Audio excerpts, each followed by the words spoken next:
Entonces vamos a conversar, chicos. Vamos a hablar ahora de psicopatología del pensamiento y del lenguaje. ¿Ya? Esto es algo importante que tenemos que tener en cuenta. A través de que nosotros nos comunicamos, a ver, a través del lenguaje y nuestros pensamientos, a través de qué los expresamos, a través del lenguaje. No se olviden, pensamiento y lenguaje van de la mano. No se olviden de eso, ¿ya?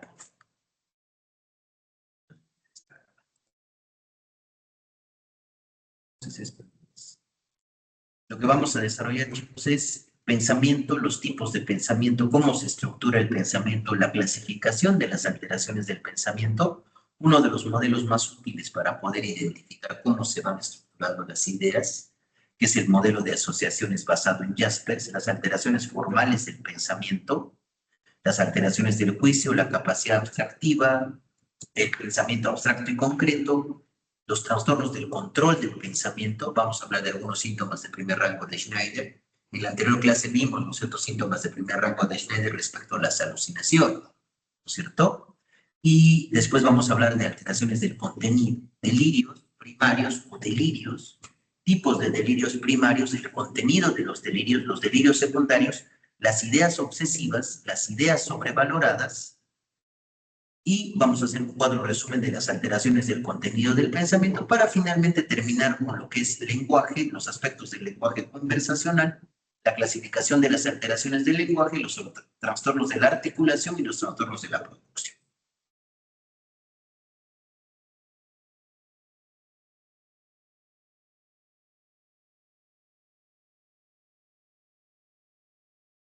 Vamos a comenzar, antes siempre, chicos, de conocer lo anormal, tenemos que conocer lo normal, es decir, vamos a aprender qué es el pensamiento. Ahora, el pensamiento, al final, la comprensión de lo que nosotros tenemos como actividad o función psíquica de pensamiento es limitada, no es como el senso-percepción, que había bastantes estudios respecto a cómo se producía una sensación, cómo se interpretaba para transformarse en una percepción y cómo era una representación. Pero el término pensamiento viene del verbo pensar, y pensar significa dar una opinión sobre algo, o emitir un juicio respecto a una realidad externa, o poner atención respecto a algo, ¿sí? Ahora, al final el pensamiento, chicos, es un proceso, y es un proceso que nosotros hemos aprendido a desarrollar. O sea, viene una idea a nuestra cabecita, ya viene un estímulo externo, un estímulo interno, y estas ideas, como ustedes están viendo en la diapositiva, van teniendo una secuencia lógica y una secuencia lineal. Correcto. Cada uno de nosotros experimenta de manera inconsciente cómo nuestros pensamientos van siguiendo una línea. Y es a través del lenguaje, a través que expresamos nuestros pensamientos para dar un mensaje, ¿no? Entonces, este flujo, primeramente, viene, cada uno de ustedes experimenta una velocidad normal de sus pensamientos. No experimenta que sus pensamientos se aceleran o se enlentecen. Hay una velocidad que es cómoda para cada uno de nosotros. Y al final, además, también otra de las funciones dentro del pensamiento es que cada uno de ustedes sabe que sus pensamientos son ustedes. No probablemente yo en este momento puedo tener la capacidad de saber lo que cada uno de ustedes piensa. O yo puedo tener la capacidad de ponerles ideas en su cabecita. O alguien les puede retirar sus ideas. No, eso ya sería un fenómeno psicopatológico, ¿cierto?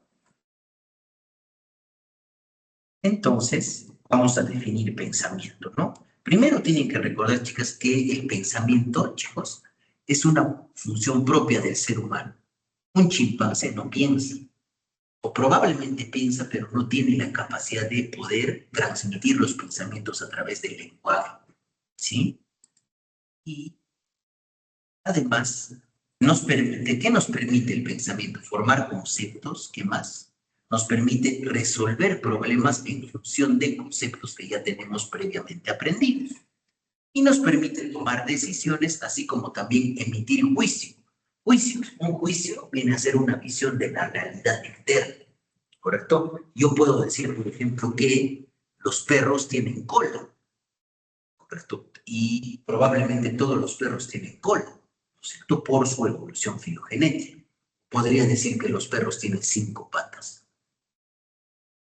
Si vamos a la evidencia, a un libro probablemente de zoología, ¿qué va a decir? Que todos los animales, los caninos, son cuadrúpedos, ¿no es cierto? ¿Sí? Y además nos permite, es un proceso complejo donde al final nosotros, a través de la percepción, chicos, vamos a aprender un objeto y ese objeto o una situación y al final vamos a integrarlo a nuestra memoria. Pero para eso se necesita que nuestro cerebro esté funcionando de manera adecuada, es decir, el resto de funciones, tanto la atención como la memoria y el nivel de conciencia sean adecuados para poder experimentar un pensamiento normal, ¿no?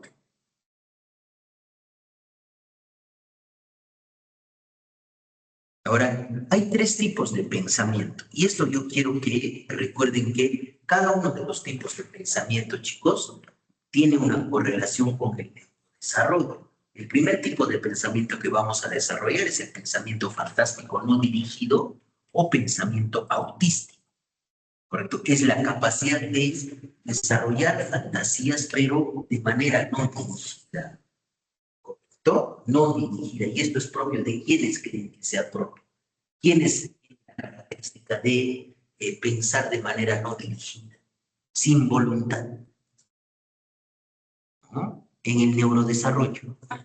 Los niños tienen esa capacidad de fantasía, pero justamente lo que su compañera indicaba, esto es solamente propio de los niños. ¿Qué pasa cuando este pensamiento fantástico, autístico, dierístico, no dirigido se presenta en un adulto? Ya es patológico, ¿ya? Y este tipo de pensamiento permite permite, y tenemos 2 tipos de pensamiento más, el imaginativo y el racional. Ahora, el pensamiento autístico, dierístico, no dirigido, permite formar, como su nombre lo indica, fantasías de manera no dirigida, sin participación de la voluntad, y se va adquiriendo a edades más tempranas y se adquiere la habilidad de poder estructurar pensamientos, es decir, esa cadena de asociaciones. Mire, acá tenemos un ejemplo, una joven de 20 años que sufrió de muchas privaciones en su infancia, recorría por las noches las calles de la ciudad, ejerciendo de prostituta. Escuchó en la radio local la retransmisión de un pastor. Comenzó a enviarle flores y postales tanto a él como a su esposa. Se puso en contacto con ellos y comenzó a llamarlos mamá y papá. Una noche, al ser interrogada por la policía, dio sus nombres como los familiares más cercanos y afirmó que realmente eran sus padres. Entonces, muchas veces, este tipo de pensamiento, el fantástico no dirigido, permite tolerar una realidad que es intolerable o convertirla en algo más tolerable.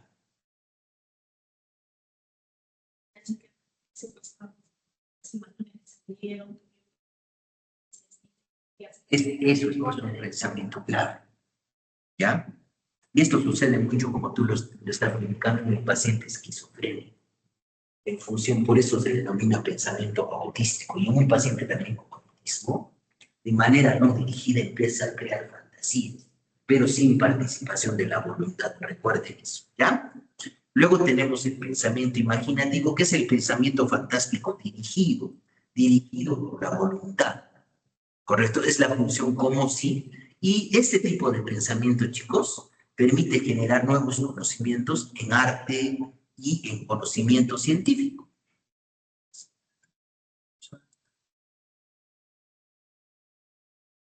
¿Sí? En arte y en conocimiento científico. Eso permite la imaginería mental. ¿Se acuerdan que cuando hemos hecho sensopercepción hemos hablado de representaciones? Cómo nosotros teorizamos el mundo a través de representar algo dentro de mi cabeza. Ahora, por ejemplo, que están estudiando patología, yo les aseguro que a veces tienen una imagen de algo y la empiezan a modificar. Eso es la capacidad de la imaginería mental. Representamos conceptos externos a través de imágenes. ¿Sí? Luego podemos utilizar el pensamiento contrafactual que permite, digamos, comparar cosas. Nos desconectamos del entorno y empezamos a compartir cosas o podemos empezar a pensar en cosas que han ocurrido o que nunca de repente lo sucederán. Y la representación simbólica viene a ser utilizar conceptos o imágenes para representar objetos del mundo real. Por ejemplo, un ejemplo del pensamiento imaginativo es ustedes, por ejemplo, ahora empiezan a pensar, ahora que después de que va a terminar mi clase de psicopatología, tengo que ir a mi casa o tengo que tomar un transporte público, llegaré a mi casa y me tengo que poner a estudiar. Ahora tomaré un café, pero ese es un pensamiento imaginativo dirigido. Su voluntad lo está dirigiendo, ¿no?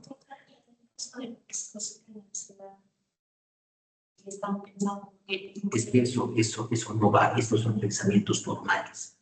En la normal, ¿qué pasa cuando el paciente empieza a rumiar? Empieza a pensar y pensar y pensar y empieza a tener una expectativa negativa de lo que va a suceder. Y eso genera perturbación emocional. Claro, un pensamiento en el curso sería un pensamiento rumiativo. ¿Ya? Porque estos son pensamientos normales, ¿ya? Normales, tipos de pensamiento normal. ¿Ya? Y luego finalmente pasamos al, la base del lenguaje, el arte y las matemáticas. Y finalmente tenemos el pensamiento racional que actualmente nosotros utilizamos, ¿no es cierto? Que nos permite resolver problemas. Si yo, por ejemplo, en este momento a cada una de ustedes les pregunto, ¿quién escribió, a ver, quién fue el ganador del premio Nobel del año pasado, del 2025?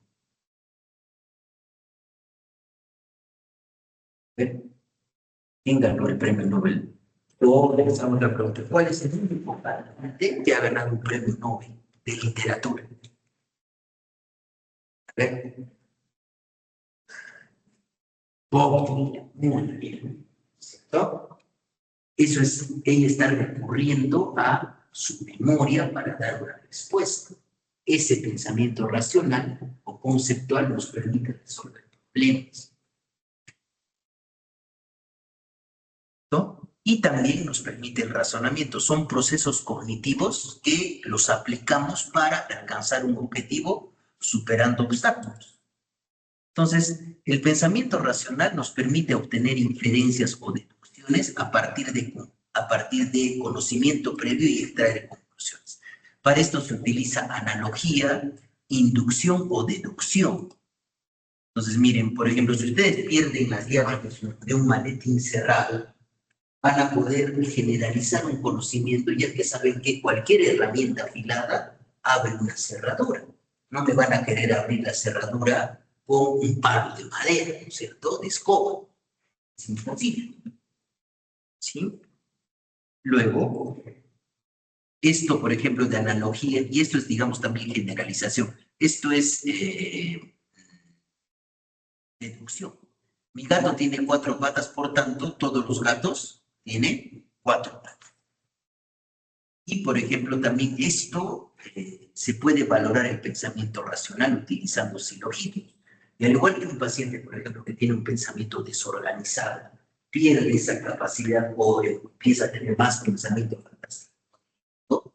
Un paciente con un problema en el curso del pensamiento con desorganización no me va a poder responder bien de manera adecuada. Yo, por ejemplo, les pregunto, si todos los marcianos son verdes y mi padre es un marciano, ¿cuál es la conclusión? Que mi padre es verde. Si yo le pregunto a un paciente que pierde la capacidad de pensamiento racional, él me va a decir que los marcianos son verdes o usted es un marciano. No hay una correlación con el silogismo, ¿no es cierto? Listo. Entonces, ahora nos permite, ¿no es cierto?, el pensamiento racional teorizar el mundo. Entonces, ¿cómo se estructura el pensamiento? Miren, acá es algo muy importante, chicos, que podamos, tenemos una tarea. Por ejemplo, acá tenemos una tarea. Ya sea, se puede generar de manera interna o de manera externa y tenemos un contenido del pensamiento. Y al final vamos a tener un objetivo en el pensamiento. Pero para que se pueda dar un resultado, tiene que pasar un proceso mental.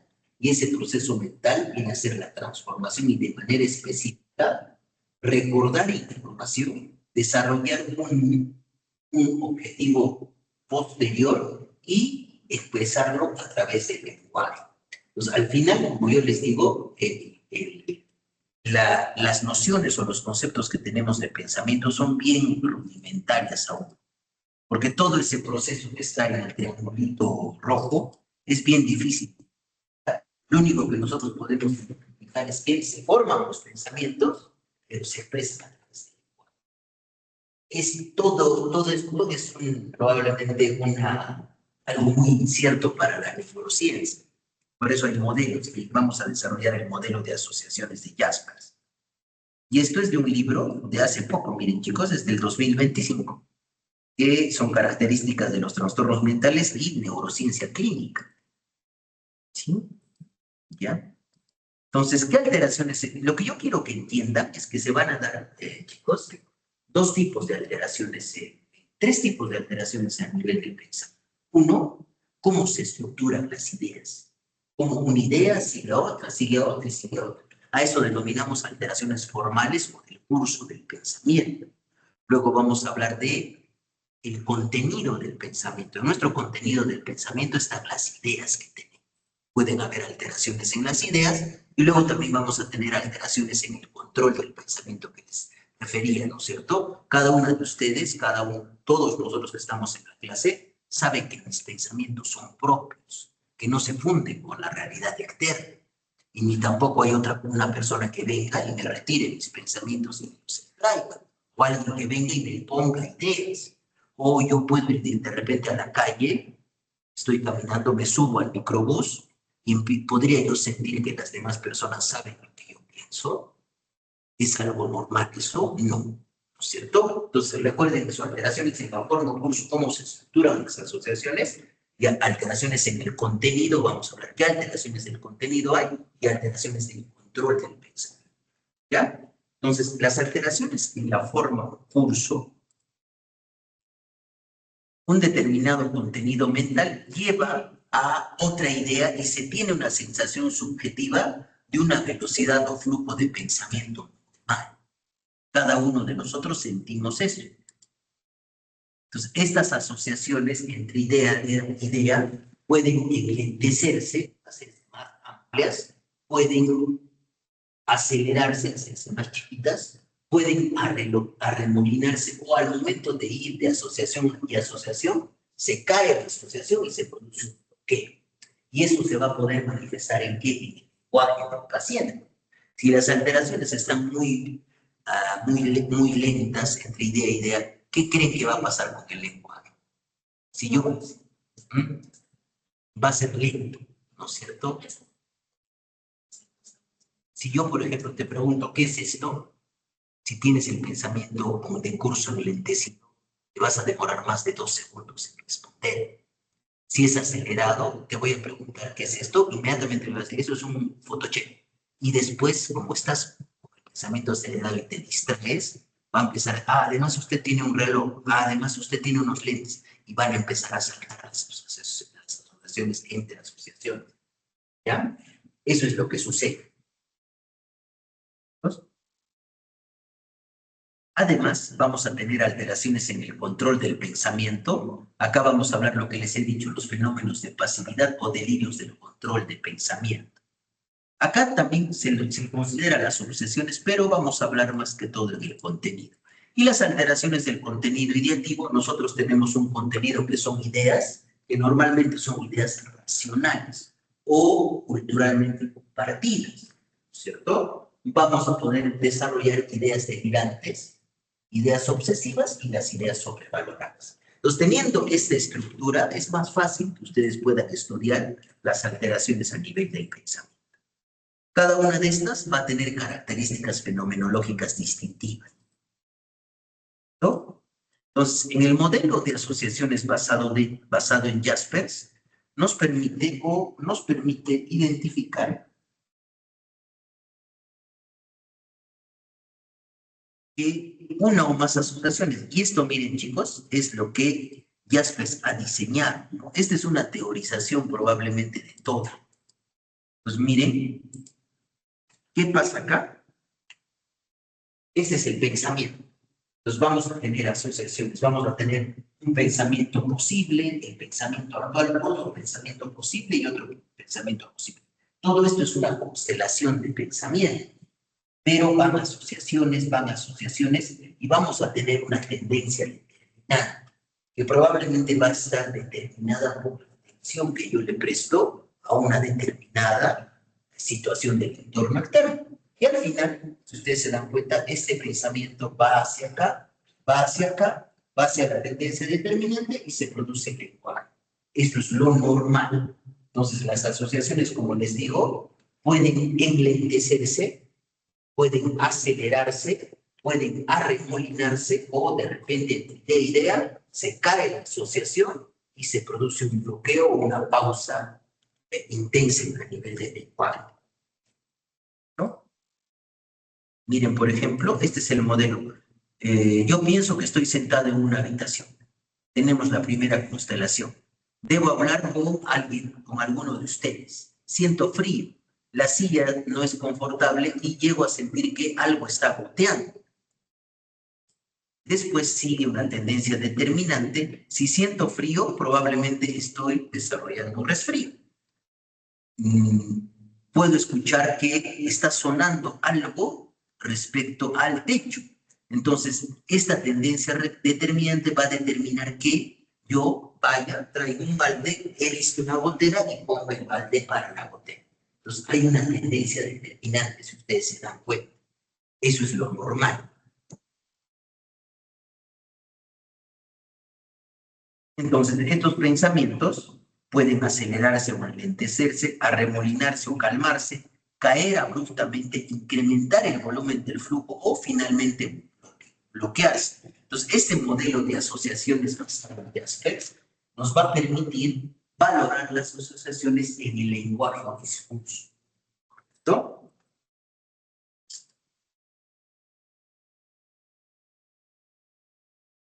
Entonces, ¿qué pasa cuando se aceleran las asociaciones? Miren, acá están viendo, ¿no? Una idea trae otra, de ahí viene otra, viene otra, viene otra, viene otra, viene otra, viene otra, viene otra, viene. ¿Cómo creen que es como si de repente todas las ideas estuvieran compitiendo una con otra y va a generar lo que se conoce como presión del agua? Es como si las ideas presionaran al lenguaje para que empiece a hablar. ¿Y cómo creen que va a estar el lenguaje del paciente? Sumamente con el aumento de velocidad. Empezar a hablar, hablar y hablar. ¿Correcto?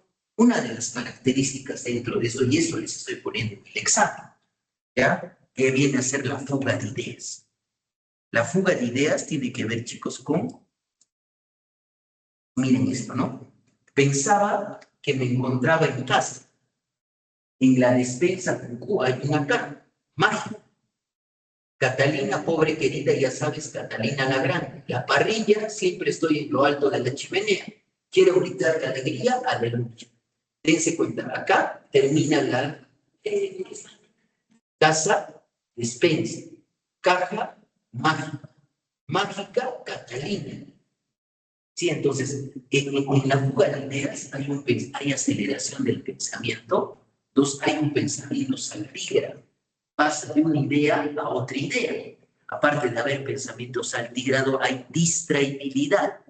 Se distrae con algo y empieza a hablar de ese tema. Y finalmente hay asociaciones por asonancia. Si ustedes se dan cuenta, normalmente la última sílaba de la última oración coincide con la primera de la siguiente oración. Ya es como si el paciente hablara rimando, ¿correcto? Y eso es lo característico de la fuga de ideas. Hay presión del agua, ¿correcto?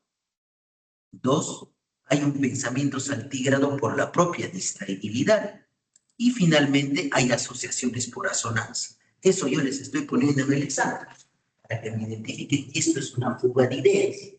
Entonces, cada una de estas tiene características fenomenológicas distintivas, ¿cierto? Ahora, así como se pueden acelerar los pensamientos se pueden lentificar o volverse de curso enlentecido. Miren cómo está la asociación entre esta idea y esta idea y esta idea y esta idea. Entonces, ¿cómo se va a producir al momento del lenguaje? Le voy a preguntar a algo, el paciente pareciera como si estuviera ensimismado en sus ideas y demora mucho en dar una respuesta. ¿No? ¿Sí? Entonces va dirigido a un objetivo.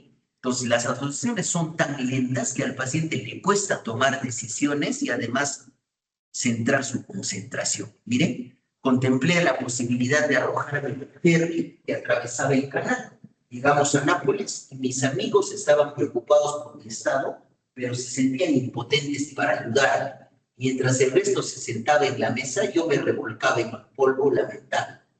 Volví a visitar muchos de los lugares que una vez había amado.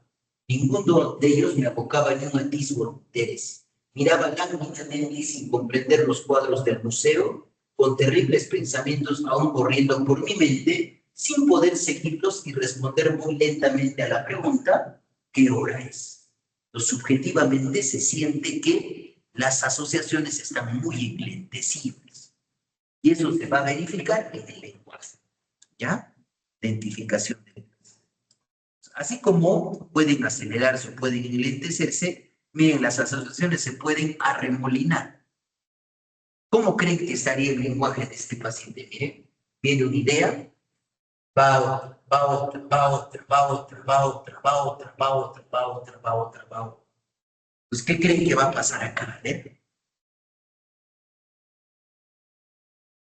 Es un pensamiento circunstancial. Entonces, lo clásico de un pensamiento circunstancial, chicos, es que el paciente da muchos bloqueos o da muchas vueltas para poder llegar a un objetivo de su pensamiento. Yo, por ejemplo, le puedo preguntar a alguna de ustedes, ¿no? ¿Por qué, ¿por qué has llegado tarde a la clase? Y ahí ella me empieza a decir, no, en la mañana he tomado desayuno, después de tomar desayuno, mi papá me trajo, me llevó al hospital. Después de que me llevó al hospital, pasó esto y al final nunca me responde. ¿Y qué creen que voy a experimentar como entrevistador? Paciencia. Pero lo importante en el pensamiento circunstancial es que yo puedo redirigir al paciente. Le digo, a ver, señor, la pregunta es concreta. ¿Por qué ha llegado tarde? Ah, es porque tomé tarde, me levanté tarde. Listo. Pero da muchos ambajes sus circunloquios. Miren, ¿qué pasó cuando estuviste hospitalizado el año pasado? Bueno, ya sabes todo lo que ha estado sucediendo con mi salud y el trabajo en la fábrica. El negocio ha aumentado enormemente desde que obtuvimos las nuevas máquinas y luego los problemas que estaba teniendo con mi esposa. Y ella consiguió ese nuevo trabajo. Yo no dormí lo suficiente y me resbalé. Me volví irritable y necesité buscar mis medicamentos. ¿En algún momento el paciente ha respondido por qué ha estado hospitalizado? En ningún momento. Eso es un pensamiento circunstancial. ¿Cierto? Entonces, hay al final, chicas, chicos, un fracaso en diferenciar la figura del fondo. ¿Ya? Pero sí se puede redirigir. Yo lo puedo redirigir al paciente. Y esto es típicamente, se presenta en la epilepsia. ¿Ya? En la epilepsia. Ahora miren, vamos a ver interrupciones en el flujo del pensamiento. Esto se llama descarrilamiento. Al hablar de descarrilamiento es que es como si el pensamiento, es como si el pensamiento fuera un carrito que está yendo por una carretera, de repente se descarrila y para poder volver va a tener que utilizar otro camino. Entonces, entre idea e idea no va a haber ninguna relación. Miren, esto es descarrilamiento. El tráfico está resonando a lo largo de la carretera principal. Se dirigen al norte. ¿Tiene alguna relación esta primera palabra con ¿Por qué las niñas siempre actúan de protagonistas en la función navideña? No, no hay ninguna relación, eso es descarrilamiento. Pero aún, miren, si ustedes se dan cuenta, la estructura gramatical de cada una de estas ideas es entendible, ¿no? Y hay interpolación de pensamientos sin ningún tipo de conexión comprensible en la cadena. Eso es descarrilamiento. Y luego hablamos de fusión. Miren, en ese sistema se están fusionando las ideas. Los dos hombres están controlando el pensamiento a través de teletapía o por medio de los medios, del espíritu que abre y cierra los canales posteriores de mi cerebro, liberando palabras y ocultando la verdad. Muchas veces en la fusión de las ideas, chicos, se empieza también a producir neologismo. ¿Qué es un neologismo? A ver, una nueva palabra, pero que para el paciente tiene un significado especial. Por ejemplo, el paciente puede asociar dos palabras, digamos, pan con, a ver, podríamos hablar de silla con pizza. Si pizza, esa palabra existe, no, entonces para el paciente tiene un significado, para él probablemente es sentarse a comer pizza, sí pizza, pero ha creado una nueva palabra, pero que tiene un significado propio para él. O sea, está tan desorganizado el pensamiento que empieza a fusionarse. Por ejemplo, esta palabra teletapia existe, es telepatía, no es teletapia, ¿cierto? ¿Se dan cuenta? Eso es fusión. Ya estamos hablando de alteraciones del curso del pensamiento. Luego hablamos del bloqueo del pensamiento. Cuando hay descarrilamiento, es decir, cuando no hay una conexión lógica entre una idea y otra, y se produce también fusión, hablamos de un pensamiento incoherente, no se va a entender. Es incoherente, no llego a entender lo que el paciente dice. Y cuando se produce bloqueo del pensamiento es porque, miren, normalmente están produciendo las asociaciones, pero entre asociación y asociación se cayeron las asociaciones, y ustedes creen que esta idea va a tener alguna relación con esta? Ninguna. Pues eso es lo que muchas veces el paciente experimenta cuando puede sentir o puede experimentar alguna alteración en el control del pensamiento. Siente de repente que le roban sus ideas. Entonces ahí experimenta un bloqueo y una pausa prolongada en el lenguaje. ¿No?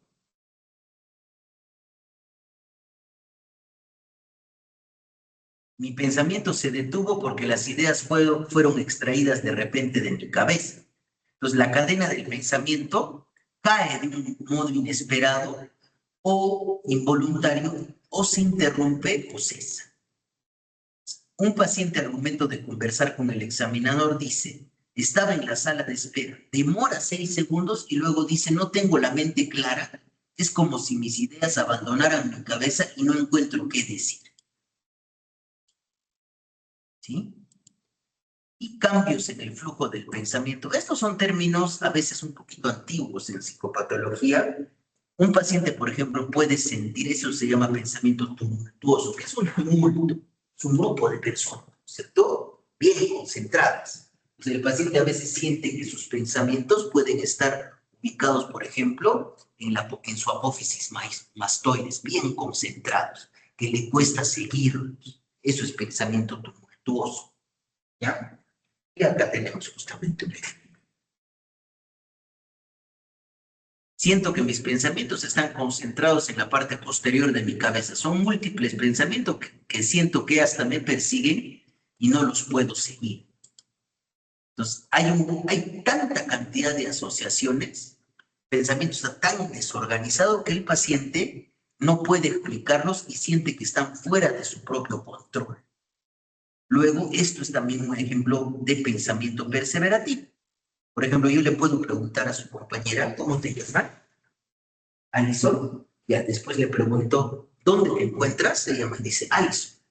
¿Sabes qué hora es? Sigue repitiendo, Alison. Eso es pensamiento perseverativo. Si la primera respuesta es adecuada, las siguientes respuestas se persevera en la misma respuesta en el pensamiento. Y eso es muy propio, por ejemplo, de cuadros orgánicos o de retraso mental. ¿Ya? Y eso también les he puesto en mi examen, una pregunta de pensamiento perseverativo. ¿Ya? Por ejemplo, acá, ¿cómo te llamas? Ernesto Zapata. ¿Qué día es hoy, Ernesto Zapata? ¿Dónde te encuentras, Ernesto Zapata? Eso es pensamiento, es decir, el paciente ofrece una respuesta correcta a la primera pregunta y posteriormente persiste con la misma respuesta a las diferentes preguntas y es ya prácticamente la respuesta inapropiada. Luego vamos a hablar de las alteraciones en el juicio. Un juicio, chicos, viene a ser un pensamiento que expresa la visión de una realidad. Yo en este momento, por ejemplo, puedo decir que este proyector se alimenta de corriente eléctrica. No puedo decir que este proyector se alimenta de los rayos cósmicos de la Vía Láctea, ¿no es cierto? Ahí estaría con un juicio erróneo, ¿sí? Entonces, para valorar su alteración se necesita confrontarlo con hechos objetivos. Entonces, hay que tener en cuenta la totalidad del comportamiento de la persona. Si una persona, por ejemplo, piensa, chicos, que a través de rayos infrarrojos le están sacando sus pensamientos y se pone una cacerola en la cabeza, ¿ah? O aluminio que se puede poner un paciente. Es congruente. ¿Alguien me puede sacar mis pensamientos con rayos infrarrojos? En un paciente con esquizofrenia puede tener esa conducta, ¿no? Puede tener esa, pero es una conducta congruente a la idea que está teniendo, ¿correcto? Y está prácticamente alterado el juicio de realidad del paciente. Miren, un hombre que dice ser miembro de la realeza, perseguido por los marxistas, puede de hecho ser cierto, ¿no? Pero la opinión de que este juicio se encuentra efectivamente alterado se confirmaría si este hombre se hubiera convencido de repente de su estirpe real a raíz del comentario de una enfermera de psiquiatría acerca del tatuaje de su brazo, o si lo hubiera encontrado acumulando guijarros y arañas muertas en una lata. Entonces, el juicio de realidad nos permite distinguir, y esto es algo muy importante, ¿no? Que mis pensamientos, chicos, son propios, son míos, me corresponden y están en mi espacio subjetivo interno. No se funden con la realidad externa, o se funden mis pensamientos con la realidad externa, ¿no? Eso es el juicio de realidad. Lo mismo pasa con la percepción, ¿no es cierto? Las percepciones que yo experimento, o mis pensamientos, o lo que yo puedo percibir, no se funden con la realidad externa. Mis imágenes no se van a fundir con lo externo. Eso es un principio del juicio de realidad, ¿ya?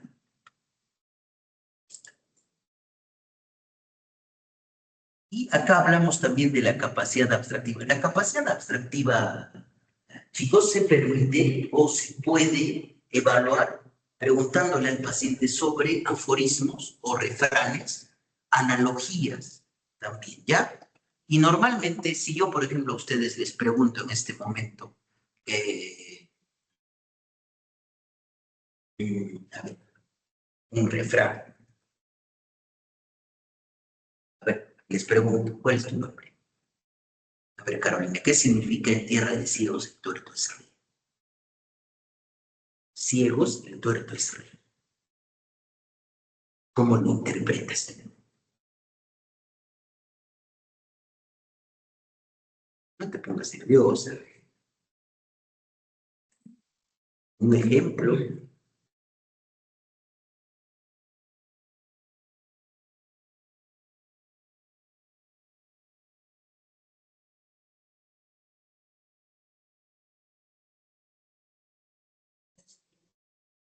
Estás despegando de la frase. Si tú le preguntas a una persona que no tiene esa capacidad de abstracción, te dice, es que el ciego es rey porque es rey. No se despega de la literalidad de la frase. O muchas veces, por ejemplo, pasa en el paciente, ahorita les voy a poner, ¿no? Ejemplos. Dice que no quiere tener, alguien le puede preguntar, ¿no? Hay que tener los pies sobre la tierra. El paciente es tan literal que se pone pesas en los pies para no salir volando. O sea, se dan cuenta que no se despega de la literalidad de la frase. Eso es pensamiento concreto o capacidad abstractiva disminuida. ¿Ya? Tengan en cuenta eso. Y el pensamiento abstracto es propio va asociado al pensamiento racional. ¿No? Pues capacidad de interpretar la realidad desprendiéndonos de la literalidad de las expresiones. Ahora, tengan en cuenta también, chicas, que hay que tener en cuenta el nivel educativo del paciente. Yo no le voy a preguntar, digamos, a un paciente analfabeto qué significa que la mona se vista de seda, mona se quede. No me va a poder interpretar eso, porque de repente ni siquiera conoce qué es seda, ¿no es cierto? Hay que adecuarnos al nivel educativo del paciente. Y normalmente se evalúa con la interpretación de proverbios, aforismos o refranes. Y cuando hay una pérdida de la capacidad de despegarse de la literalidad de un aforismo, se tiene, miren, un paciente con esquizofrenia de larga evolución caminaba de un solo lado por el pasillo de la unidad de hospitalización psiquiátrica. Al preguntarle el motivo de por qué realizaba esta conducta, respondió que es por los efectos colaterales. ¿Por qué estaba yendo por un lado? Porque él sentía que los efectos colaterales. Por eso. Ahora ya lo entienden, ¿no es cierto? ¿Se puede despegar de la parte literal de la frase? No, igualmente acá, miren. Un paciente comentó con su médico lo siguiente: tengo el ánimo por las nubes y como no quería salir volando, me he atado estas pesas al tobillo. ¿Ya? ¿Ven? Eso también les he puesto en el examen, ¿no? Para que puedan identificar. ¿Ya? Y finalmente hablamos del trastorno del control de pensamiento que está dentro de los síntomas del primer rango de Schneider. Acá vamos a hablar de inserción del pensamiento, robo del pensamiento y difusión del pensamiento, o en inglés que se conoce como broadcasting thought, ¿no es cierto? O publicación del pensamiento, ¿no? ¿Ya? Entonces acá hablamos de los síntomas del primer rango de Schneider. O son también conocidos como fenómenos de pasividad, es decir, los pensamientos pues, se experimentan como si viniera de una agencia externa, no provienen de uno mismo y carecen de su control. Entonces, acá, cuando se producen fenómenos de pasividad, chicos, fracasa la capacidad para establecer los límites entre la realidad subjetiva interna y la realidad objetiva externa. ¿Sí? Entonces, acá tenemos los síntomas del primer rango de Schneider, ¿no? Trastorno del pensamiento o profundidad del pensamiento, robo del pensamiento, inserción del pensamiento y publicación o difusión del pensamiento o pensamiento compartido. ¿Correcto? ¿No? Y acá hablamos de los síntomas del primer rango de Schneider, ¿no? Robo del pensamiento. ¿Y cómo va a experimentar el paciente en el lenguaje robo del pensamiento? Como un bloqueo. Va a estar hablando y de repente se caen las asociaciones y tiene una pausa en el lenguaje. ¿Ya? Pues acá tenemos los ejemplos. También inserción del pensamiento y transmisión del pensamiento. Una mujer de 22 años decía: estoy pensando en mi madre y de repente mis pensamientos son arrancados de mi mente mediante un extractor de vacío frenológico. No queda nada en mi mente, está vacío. Le atribuye a una agencia externa que eso le está haciendo, que le está revelando sus pensamientos. Eso es robo del pensamiento. Y se va a experimentar como bloqueo del lenguaje, ¿no? Luego hablamos de la inserción del pensamiento o inserción de ideas. Un ama de casa de 29 años decía: miro por la ventana y pienso que el jardín está bonito y que la hierba está fresca, pero los pensamientos de Emium Andrews entran en mi mente. Allí no hay otros pensamientos, solo los suyos. Maneja mi mente como una pantalla y proyecta sus pensamientos sobre ella del mismo modo en que se dispara el flash de una fotografía. Ya eso es inserción del pensamiento. Y luego hablamos de difusión del pensamiento o pensamiento compartido. Entonces, un estudiante de 21 años, conforme pienso, Mis pensamientos abandonan mi cabeza en una especie de teletipo mental. Cualquiera a mi alrededor solo tiene que pasar la cinta a través de su mente para conocer mis pensamientos. Eso viene a ser difusión del pensamiento o pensamiento compartido o transmisión del pensamiento. ¿Ya? Son alteraciones en el mundo. Entonces vamos a hablar ahora de las alteraciones en el contenido. Normalmente los pensamientos tienen un contenido. Y cómo yo, chicos, valoro el contenido del pensamiento de un paciente. Y le podría preguntar, a ver.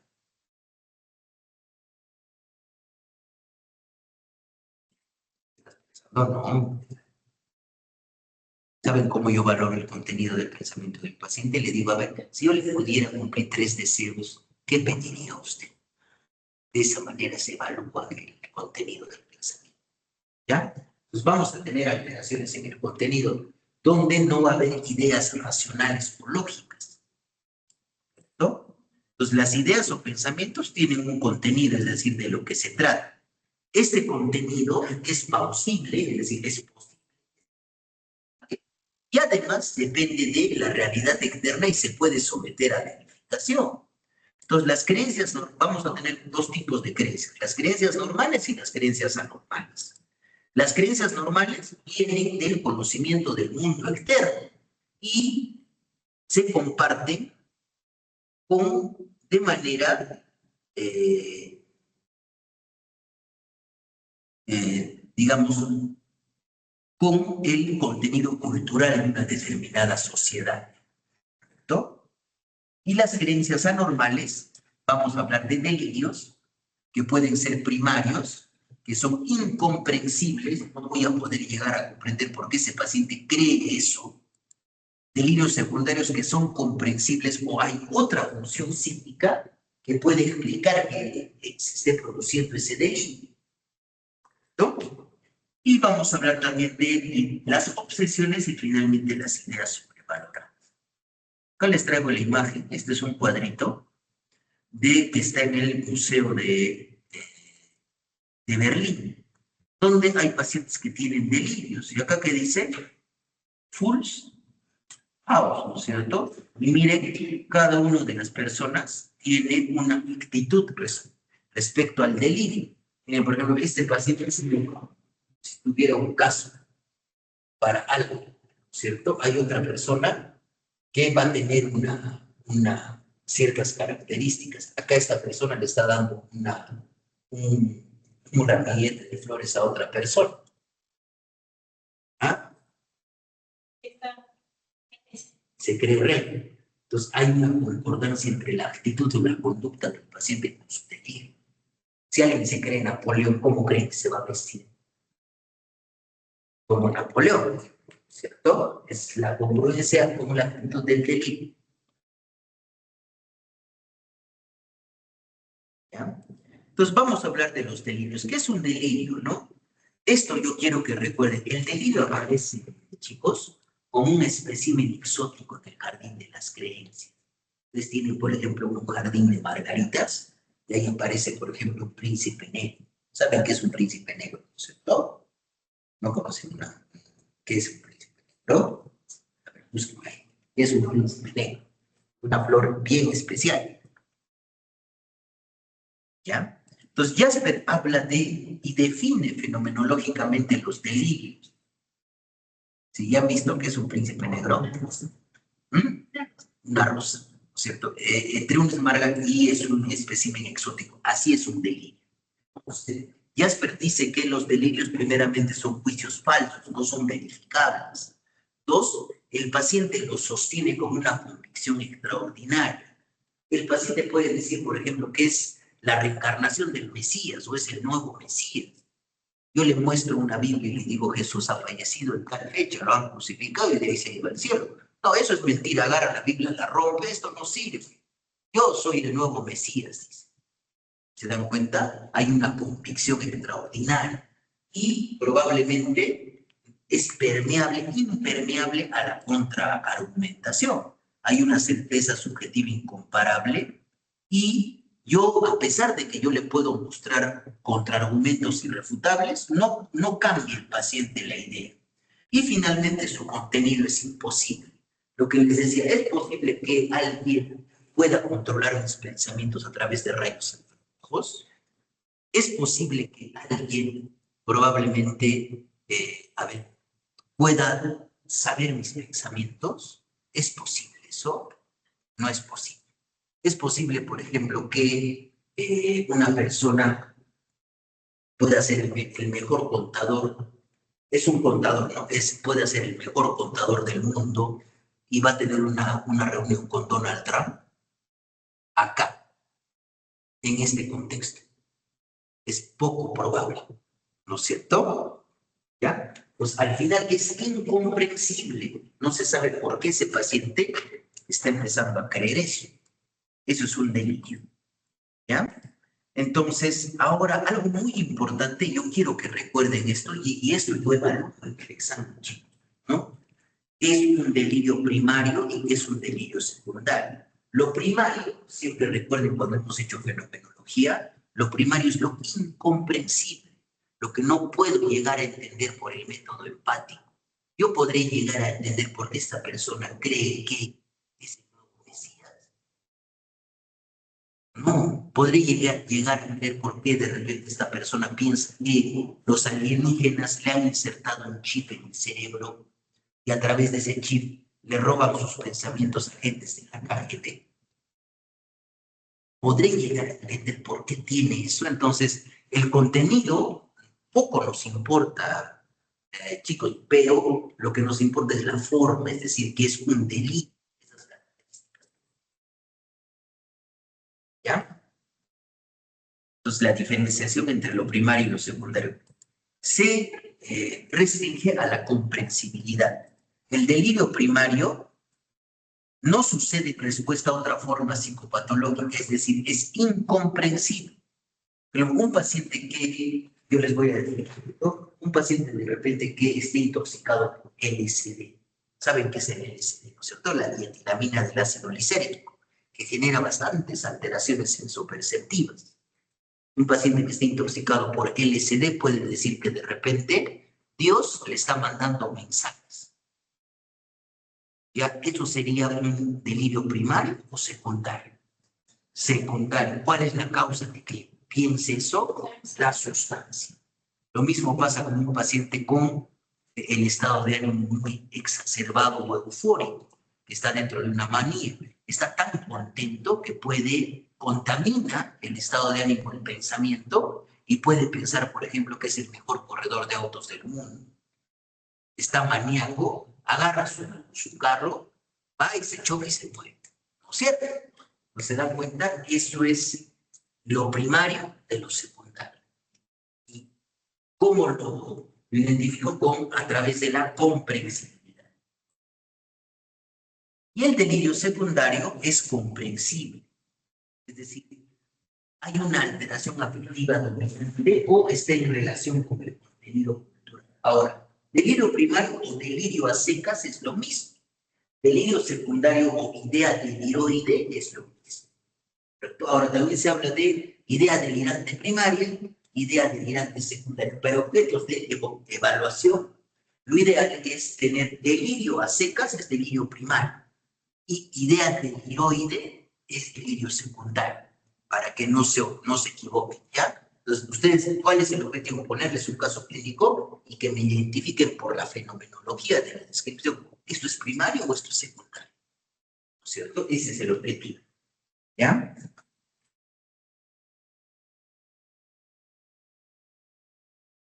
Entonces, lo incomprensible en última instancia. Si nosotros, por ejemplo, le preguntaríamos a un agresor sexual que nos describe el mundo psíquico en el que viven sus actitudes, sus sentimientos y cómo estos se desarrollaron desde su infancia hasta la actualidad, podríamos ser capaces de comprender su crueldad sexual, que en un primer momento parecía totalmente incomprensible.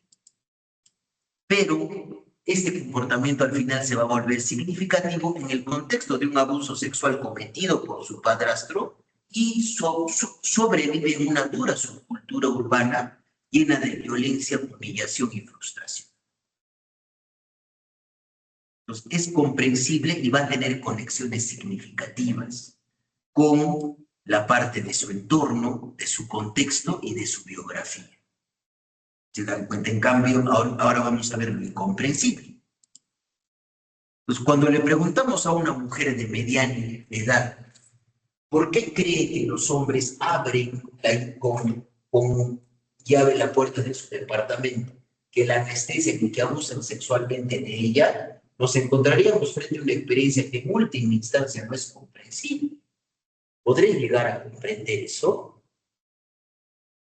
¿Será posible, por ejemplo, que varios hombres entren en su departamento, lleven anestésico, la anestesien y la agredan sexualmente? Es poco probable que suceda, ¿cierto? Y al obtener más detalles de su historia, podemos comprender cómo su alteración se centra en las experiencias sexuales. ¿Por qué debería ser desconfiada con los hombres? Sus dudas sobre su feminidad y los sentimientos de aislamiento social. Sin embargo, esta convicción absoluta que experimenta de que esto le está sucediendo a ella y que adquiere una parte personal es incomprensible. No puedo llegar a comprender por qué esta mujer piensa que le está pasando eso. Pues eso es lo incomprensible en última instancia que define un delirio primario. Ustedes a través del método empático podremos llegar a comprender eso por más que yo me quiera aproximar. No, ¿cierto? Pues no seremos capaces de sentirnos dentro de su situación. ¿Qué es lo que piensa cognición y cómo lo experimenta? Afecta. Pues lo incomprensible no tiene conexiones significativas y no permite, digamos, entender el delirio. Hamilton normalmente define un delirio como una creencia falsa e incorregible que aparece a través de procesos patológicos internos y se puede reconocer porque no es posible ni tampoco y no concuerda con la procedencia educativa ni el background cultural de la persona. ¿Correcto? Que eso recuerden, por favor, ya para la definición del delirio. Que estamos ampliando un poquito la definición del delirio primario. Y Kendler habla de convicción. Es decir, hay un convencimiento y una certeza ineludible de la creencia. Se extiende, ¿no? Empieza a afectar diversas áreas de la vida del paciente. Un paciente, por ejemplo, puede sentir que lo están persiguiendo los agentes de la KGB. ¿Y qué creen que va a hacer en su habitación? Se va a encerrar, va a empezar a poner papel periódico en todo lado, va a agarrar una silla, la va a poner en su puerta y probablemente muchas veces, ¿qué hacen los pacientes? Agarran, sacan los focos porque sienten que a través de los focos pueden espiarlos y les ponen papel periódico. ¿Se dan cuenta? Por ejemplo, esa intención en su vida. ¿Ya? Además de la extravagancia, es decir, el contenido pues es prácticamente imposible. Y la desorganización, ¿no? Respecto a la consistencia interna, la lógica y la sistematización del delirio. Y la presión, es decir, el paciente vive preocupado por esa creencia, porque cree que empieza a aislarse. Si piensa de repente que su familia lo quiere envenenar, ¿qué creen que va a hacer? Va a dejar de comer. Y al final va a afectar su salud física o no. Ven cómo la extensión también que tendría el delirio. ¿Listo? Y en dimensiones o grados. Ahora, Kendler habla de dimensiones o grados, la respuesta afectiva frente al delirio, ¿no? Normalmente, ¿cómo hay una respuesta afectiva que esté involucrada en la creencia? Ya que hablamos del síndrome de Clerenbaugh, ¿no? El síndrome de Clerenbaugh está caracterizado, esto yo no les voy a tomar, ¿no? Que son epónimos, ¿ya? Viene a ser un cuadro caracterizado por la presencia de delirios de contenido erotomaniano. Eso significa que, por ejemplo, el paciente cree que alguien superior a él está perdidamente. Yo, por ejemplo, les comento, teníamos en el hospital una paciente con esquizofrenia y hay un asistente. Y estaba enamorada del asistente. Se tiraba a su carro y decía, es mi carro. Y un día era tanta la convicción y la intención que quería dar un beso al asistente y lo perseguía. Incluso hasta lo perseguía en un policlínico donde atendía y lo esperaba en las escaleras. Ese es un delirio de erotomaníaco o delirio de clérigo, o síndrome de clérigo, ¿ya? Y la conducta que hay con eso, ¿no? La conducta, acción de acuerdo a la creencia. ¿Qué creen que va a hacer, por ejemplo, una persona que se cree Napoleón? Se va a vestir como Napoleón, ¿cierto? ¿Y cómo se forma una idea delirante? Esto es más que todo neurociencia, chicos. Entonces, acá tenemos, para en el inglés, una idea delirante se denomina delusion, ¿ya? Delusion, ¿ya? Un pensamiento delirante, ¿cómo se va a formar? Empieza a perderse la empatía y la personalidad, se quiebra las relaciones sociales y la estimulación correcta, se estabiliza el delirio, hay una emergencia de un estado emocional, hay una sensación de cambio, y acá tiene que ver mucho el trema o el humor delirante. Y finalmente, ¿qué empieza a pasar? Se estabiliza la creencia delirante o la idea delirante, hay un control del miedo, se presta atención y memoria, finalmente hay una función frontal y se expresa a través de acciones al ambiente y las consecuencias sociales. Esto es netamente neurociencia, chicos, ¿sí? Para que no sientan que lo que hablamos solamente es algo muy filosófico, teórico, ¿sí? Y vamos a hablar de los tipos de delirios primarios, ¿no? Primeramente, cuando aparece la idea delirante primaria, se denomina apofanía. Entonces, se empieza a dar un nuevo significado a una situación normal externa. Nos surge una conexión con algún otro evento psicológico. Y acá justamente hablamos del trema o humor delirante. ¿Y de dónde viene trema? De temblor, y trema viene a ser lo que experimentaban los actores antes de salir a una obra teatral, a dar puesta una obra. Ese trema o humor delirante el paciente lo experimenta como si un nuevo grupo de conocimientos se me va a dar a conocer, se me va a abrir una serie de nuevas experiencias. Es el trema o humor delirante, ¿cierto? Y es experimentado justamente con qué, con angustia y insomnio. Y acá está esto, ¿no? Está ocurriendo algo extraño, se me ha ofrecido todo un mundo de nuevos significados. Entonces, el significado del humor delirante en trema se va a volver obvio cuando esta idea delirante autóctona o una percepción delirante ocurre. ¿Cierto? Ya les he explicado que era una percepción delirante, ¿no es cierto? En la clase de recuperación. ¿Qué es una percepción delirante? A ver, tú sabes, Brigitte, ¿qué es una percepción delirante? Sí sabes, ¿cierto? Es interpretar de manera delirante una percepción normal, ¿no es cierto? Es decir, por ejemplo, ahorita que acá hay estas letras, tú podrías interpretarlo como si te estuvieran dando un mensaje de que alguien te quiere atacar. Eso es una percepción delirante. Se producen dos tiempos. Primero hay una percepción normal y después hay una interpretación delirante de la percepción normal. ¿Ya? Entonces, acá viene el trema humor delirante, ¿no? Un hombre de mediana edad se presentó inicialmente como un paciente psiquiátrico ambulatorio con aparente sintomatología obsesiva. No paraba de asegurarse de que sus vecinos no pudieran oír lo que decía en su casa. Había renunciado a varios puestos de trabajo porque creía que sus empleados no iban a aceptar sus convicciones religiosas. Sentía que la gente que le rodeaba era hostil y estaba enfrentada a él de un modo implacable. Aunque no era capaz de describir exactamente cómo simplemente, pero lo sentía. No dejó de mudarse de diferentes casas, aunque esta sensación siempre lo acompañaba. Así continuó durante varios años, hasta que un día llegó un servicio de urgencias afirmando que sus vecinos estaban comentando sus acciones y controlando sus pensamientos.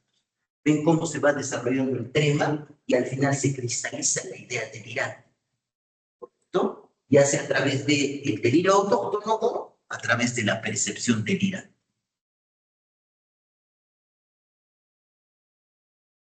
Y la percepción delirante era lo que yo les decía, se atribuye un nuevo significado, la mayoría de veces de tipo autorreferencial, se están refiriendo aquí a una percepción normal, un objeto normalmente percibido.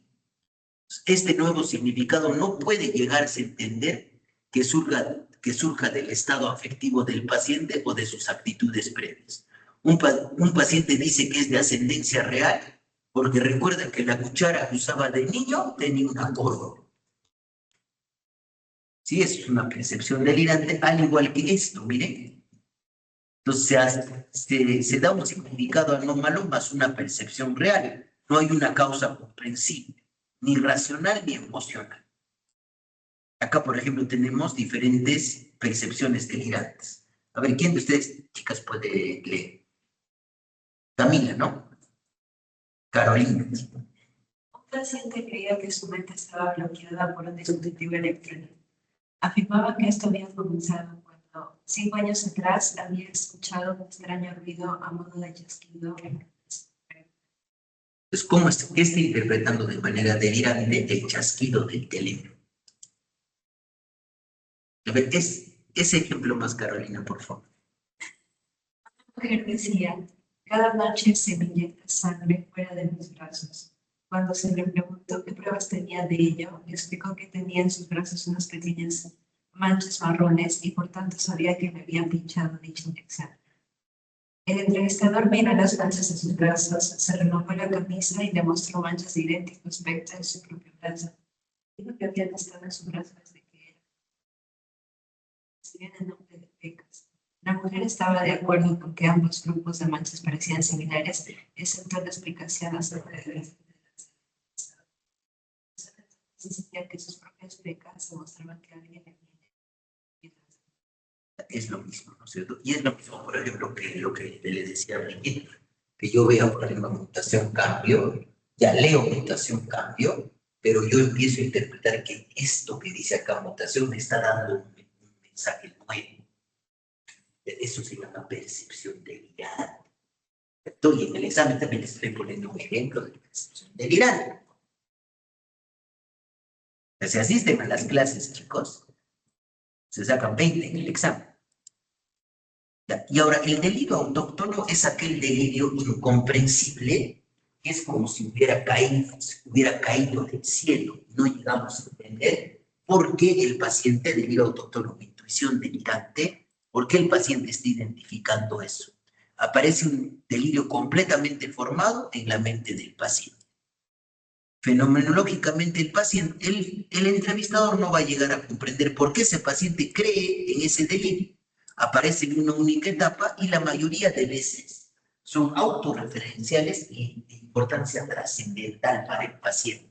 Este es el delirio primario o delirio autóctono.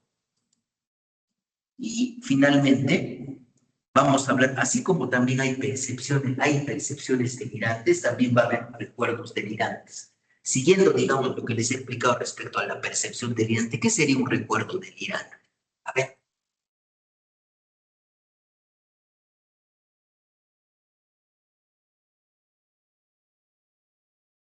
Como recuerdo haber viajado a otro lugar, pero de la nada, momento de que me robaron esas O sea, tú estás interpretando de manera delirante una memoria que se ha pasado. Esa es la definición de recuerdo delirante. Es lo que me he ido a otro lugar y yo siento que me han producido, que dicen algo así. Exacto, eso es un recuerdo delirante. Ahora, al final nosotros tendríamos que verificar si realmente eso ha sucedido, ¿no? Y si el paciente lo está tomando de manera delirante. Un paciente, por ejemplo, pueden haberlo operado de una cirugía de cráneo y desde ahí siente que cuando lo han operado, le han puesto un dispositivo para poder sacarle sus pensamientos. Eso es un recuerdo delirante, ¿ya? Y ahí justamente habla Jasper de eso. ¿Sí? Es la interpretación delirante de un recuerdo normal. Un acontecimiento que tuvo lugar en el pasado es explicado de manera delirante. Un hombre de 50 años cuya enfermedad mental se había prolongado durante cerca de 2 años afirmaba que su salud había estado permanentemente afectada desde que tenía 16 años, cuando le sometieron una operación para implantarle un convólvulo dorado en su intestino. Es un recuerdo delirante. ¿Sí? Entonces, miren cómo se forma un delirio.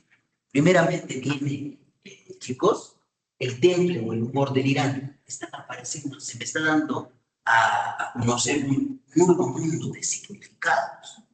Después empieza a desarrollarse ya sea una percepción delirante o la intención delirante. Hay un predominio de un tema. Después ya se desarrolla la idea delirante con legibilidad, se integra el delirio y finalmente se sistematiza. Ahora, dense cuenta que los delirios van a depender también de la edad de los pacientes. Pacientes más jóvenes tienen ideas delirantes de contenido autorreferenciado de daño. Pacientes más ancianos, ¿qué tipo de ideas delirantes tienen? Ideas delirantes de ruina, ideas delirantes de robo, ¿correcto? Eso va a depender también del background cultural. ¿Por qué creen, eso les comentaba a mis alumnos de los grupos, por qué creen que en los años 70, 80 había más ideas delirantes de contenido religioso? Por el contenido religioso de la época. ¿Por qué creen que a nivel de los años 90 hacia los años 95, 98, los pacientes creían que eran perseguidos por agentes de la CIA o de la KGB, cuando había la Guerra Fría entre Estados Unidos y la ex-URSS? ¿Se dan cuenta? Cambia la parte cultural, ¿sí?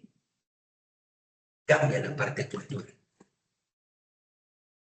Luego vamos a hablar del contenido. Ahora, el contenido de los delirios va a depender mucho del contexto emocional, del contexto cultural, del contexto social, así como también del contexto político. A medida, por ejemplo, esto yo les decía también a mis alumnos de prácticas, a medida que se va haciendo de manera más masificada el uso del Internet, vamos a empezar a ver también que empiezan a desarrollarse ideas delirantes de control relacionadas con el Internet. O incluso psicosis asociada al chat GPT. Hay un caso clínico, hay un reporte de caso.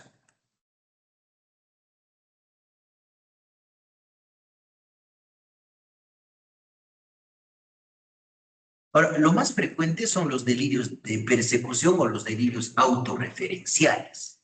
Los creen los pacientes de una manera delirante, que sus vidas están siendo interferidas desde el exterior. Un paciente creía que era perseguido por los agentes del Interpol, había tapado con papel todas las fuentes de luz de su casa, afirmando que habían colocado cámaras en eso. ¿Se dan cuenta? ¿Sí?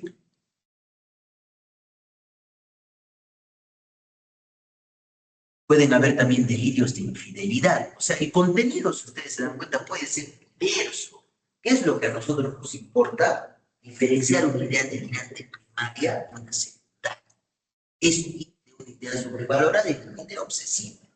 ¿Ya? En los delirios de infidelidad, el paciente puede creer de manera delirante de que la pareja le está siendo infiel. Por ejemplo, un paciente estaba muy preocupado porque creía que su esposa le era infiel con muchas personas, incluyendo entre otros a su jefe y a su médico de cabecera. Basaba estas creencias ya que su jefe había conversado en una reunión que ofreció en su casa y que el médico había estado en una cita en su consultorio a solas con su esposa, a pesar de que esto no había sido de la manera que lo implica. Y acá están pues, los delirios de amor, los erotomaníacos, son mucho más frecuentes en mujeres. Y el contenido es que la persona es probablemente una persona de mayor rango social, está enamorada perdidamente de la paciente. Miren, van a ver. Una mujer cree que un hombre de mayor edad y con un estatus social más elevado está enamorado de ella e incluso afirma que esta persona le da signos y atisbos de su amor. Y en respuesta a esto, la paciente puede enviar cartas o incluso seguir al objeto amado. ¿Sí? Son delirios de amor o delirios erotomaníacos. ¿Correcto?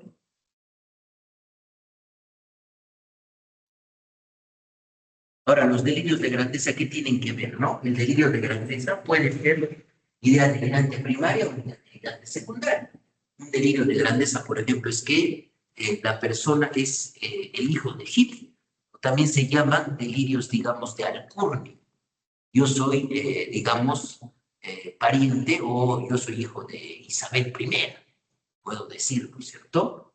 pero son delirios de grandeza. El paciente está convencido de ser una personalidad famosa o tener poderes sobrenaturales. Miren, una paciente maníaca creía ser descendiente de la casa real de Estuardo y que por tanto, de algún modo, era en realidad María I de Escocia. Invitó a la reina y al primer ministro a una fiesta en su piso de estudiantes porque pensaba que sería un honor para ellos estar invitados.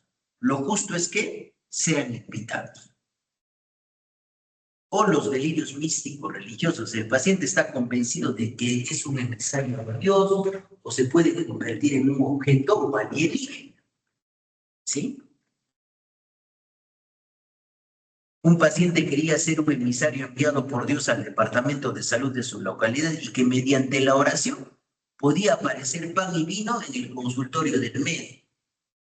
Es un delirio, ¿cierto? De contenido. Entonces, el contenido de los delirios, chicos, va a depender de los intereses y las preocupaciones predominantes en el momento en que se desarrollen. Pueden haber también delirios nihilistas. ¿Qué es el nihilismo? Es la negación. Entonces el paciente niega y se lleva al extremo. Si se le pregunta si tiene nombre, no tiene nombre. Si le preguntan si ha nacido, no ha nacido. Si se le pregunta si tiene cerebro, no tiene cerebro. Si se le pregunta si tiene órganos, su cuerpo está vacío. Ese es un delirio de contenido nihilista. ¿Ya?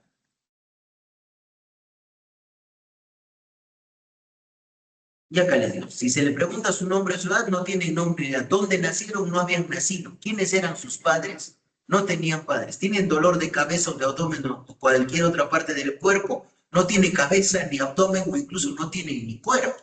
Son delirios ni. Y los delirios de empobrecer, el paciente está completamente convencido de que está en la ruina completa y cree que esta indigencia va a afectar a su familia. Muchas veces estas ideas son ideas deliriosas, de ruina. ¿Por qué? Porque están asociadas a un ánimo deprimido. En una depresión grave, el paciente puede creer que probablemente está sumido en la máxima ruina o está en la bancarrota completa, pero por la depresión o que a su familia la está llevando a la indigencia completa. ¿No? O los delirios de culpa, el paciente está convencido de haber cometido un pecado imperdonable o ser la responsable de las tragedias de otros. Miren, una paciente anciana pasaba todo el día corriendo de un lado a otro de su casa, retorciéndose las manos y diciendo a su preocupada familia que se sentía miserable, despreciable y que lo único que merecía era morir. Les dijo a sus hijas ya casadas que eran ilegítimas, que la casa en la que vivía no les pertenecía, que era robada, y a su marido, con el que llevaba 30 años de relación, que no estaban casados legalmente. ¿Se dan cuenta? ¿Sí? Pues va a depender de la alteración, digamos, de otra función. ¿Qué creen que va a pasar en un delirio hipocondríaco? El paciente está convencido de tener una enfermedad grave que lo va a conducir a la muerte. Es un delirio hipocondríaco. Una paciente anciana con depresión a la que se le había realizado un reemplazo de válvula mitral por fiebre reumática, decía sentirse y desesperada y describía sus funciones físicas con el término que nada está funcionando. Y acá se produce un síndrome, que es el síndrome de Cotard, ¿ya? Donde hay delirios nihilistas, más delirios hipocondríacos. Y esto más que todo, además asociado a ánimo deprimido y negativismo. Y se da más que todo el síndrome de Cotard en pacientes ancianos, ¿ya? Son delirios nihilistas, delirios hipocondríacos, ánimo deprimido y negativismo. Por supuesto, esto no les voy a preguntar en el examen. Síndromes es para la tercera fase. Les puedo preguntar probablemente un delirio hipocondriaco, pero que me diferencie si es una idea dominante primaria, pues una idea de tiroide hipocondriaca. ¿No? Eso. Si ustedes se dan cuenta, el contenido no interesa. Lo que interesa es la forma, cómo se forma el delirio. ¿Sí? Pueden haber también delirios de infestación, ya hemos hablado de esto en sexopercepción, la sensación de que algo me está afectando. Y eso se llama fornicación, ya fornicación. Y el paciente puede estar convencido que lo han infestado a través de microorganismos, ¿no? Y esto es muy frecuente, chicos, asociado a la intoxicación por cocaína. ¿Ya? Una mujer de 49 años, madre de 4 niños, uno de los cuales había desarrollado una enfermedad esquizofrénica, se quejaba de dolor recurrente a nivel vaginal y explicaba por la presencia de un parásito que había emigrado desde su estómago, donde ya había sido el causante de un dolor epigástrico, previamente diagnosticado como una hernia hiatal. La paciente describía que el parásito viajaba a través del torrente sanguíneo, siendo responsable de diferentes achaques y dolores que había experimentado en el pasado. Afirmaba haber expulsado en las heces una multitud de pequeños gusanos rojos y excrementos, e incluso en una ocasión una rana verde de 5 centímetros. Es posible que una persona pueda hacer su deposición y expulsar una rana de 5 centímetros. Es posible que un parásito pueda viajar siguiendo esas rutas. Imposible, esos son delirios de infestación, ¿no? Y acá hablamos del síndrome de ECPO, así como hay un síndrome de Cotard, síndrome de Clerenbaum, el síndrome de ECPO. Hay, chicos, delirios de infestación. Se tiene la idea de que está infestado por organismos pequeños o macroscópicos. Hay una fornicación, la alucinación táctil. Hay un delirio o puede haber una idea sobrevalorada. Y acá hablamos de los delirios secundarios. Los delirios, el delirio primario es incomprensible en última instancia. Una paciente maníaca afirmaba ser María I de Escocia. Admitía que la reina en cuestión vivió y murió hace siglos, pero afirmaba ser descendiente de ella y sentirse completamente autorizada a decir que ella era María I de Escocia. Es una idea deliroide de grandeza, porque está alterado primero el afecto. Un paciente deprimido, ¿qué está afectado primero? El ánimo, está deprimido. Creía haber cometido un pecado imperdonable. Todas las discusiones e intentos de persuasión, incluso con una persona cuyas opiniones religiosas respetaba, fueron inútiles a fin de proporcionarse alivio. Entonces, el delirio secundario o idea deliroide son comprensibles a partir de otros fenómenos. Recuerden, por favor, eso. En este caso, el paciente está deprimido. En este caso, el paciente está con un ánimo fúrico. Y eso explica o contamina el pensamiento. Y por eso hablamos de idea de tiroide o delirio secundario. Entonces, puede haber un estado de ánimo patológico, puede haber una alteración de la percepción o una alteración de la conciencia. Y luego vamos a pasar a las ideas obsesivas. Normalmente las ideas obsesivas, chicos, son ideas que se experimentan contrarias. El paciente siente que es y lucha contra ella. Sabe que es irracional y que no es posible. Yo, por ejemplo, no puedo, se me puede meter una idea que cada vez que veo a alguna de sus compañeras a los ojos, me voy a transformar en ella. Yo sé que eso no es posible. Yo sé que eso no es posible, pero me genera ansiedad. ¿Correcto? ¿Y cómo lo vivencio? ¿De manera egodistónica o de manera egosintónica? Egodistónica es que me genera sufrimiento o malestar. Egodistónica. En cambio, los delirios, ¿cómo se experimentan? ¿Egodistónica o egosintónicamente? A ver, egosintónica. El paciente se siente bien con lo que piensa, ¿o? Correcto. En cambio, la idea obsesiva tiene esas características. Porque además yo sé que es imposible. O a veces yo puedo pensar que si piso las líneas de las baldosas, si yo piso la línea de las baldosas, mi papá se va a morir. ¿Es posible eso? No, entonces, ¿qué voy a hacer? Se me mete la idea, yo sé que no es posible, pero no me puedo resistir, entonces no voy a pisar las líneas de las baldosas. Eso es una idea obsesiva.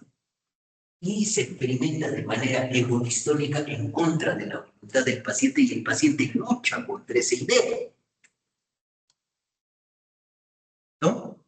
Entonces, una idea obsesiva es persistente, intrusa, incluso recurrente y domina el pensamiento del paciente. Puede ser una idea, una imagen o un impulso. No tiene propósito, domina el pensamiento y más allá del punto de relevancia y utilidad, genera una respuesta afectiva. Ansiedad y culpa y son egoistónicas, van en contra de la voluntad del paciente. ¿Correcto? Y normalmente en esa respuesta afectiva, la ansiedad que genera muchas veces el paciente puede tener una compulsión mental. Por ejemplo, si yo veo a los ojos a su compañera, siento que me puedo convertir en ella y para tratar de evitar eso, rezo 20 Ave Marías dentro de mi cabeza. ¿Y cuánto tiempo creen que yo me voy a demorar cada vez que veo a los ojos a las personas pensando en eso? O voy a evitar el contacto, o lo mismo que sucede con ideas obsesivas de contenido, contaminación. Un paciente siente que cada vez que toca una superficie se va a contaminar, sabe que no va a suceder, pero no puede evitar eso y se tiene que lavar 15 veces la mano siguiendo un ritual antes de salir de la casa. ¿Ustedes creen que va a poder llegar a su trabajo a una hora normal? No. ¿Se dan cuenta? Son egodistónicas.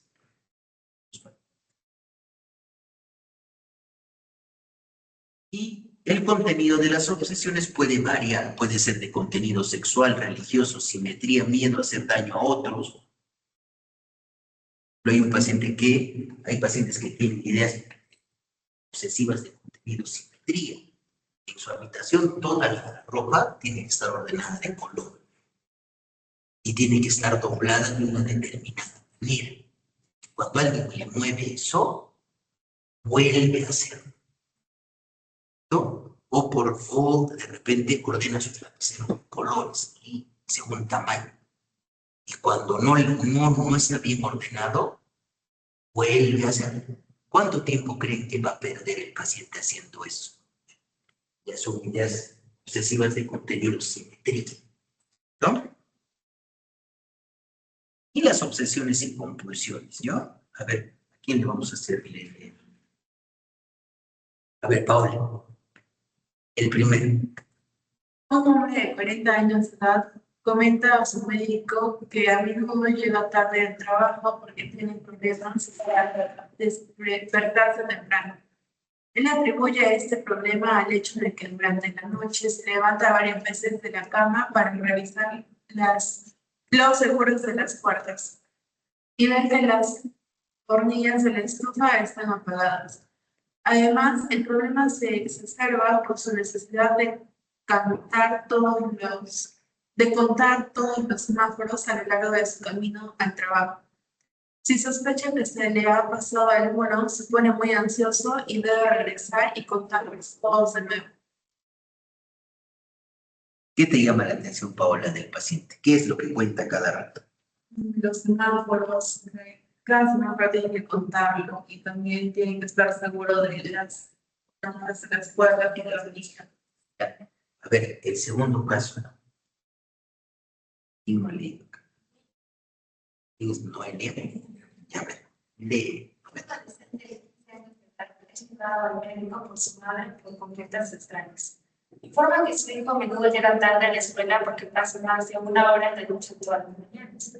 Cuando se le pregunta por esta situación, dice que tarda tanto tiempo que se siente obligado a alejarse de cierta forma y debe repetir todo el proceso sin cometer algún error.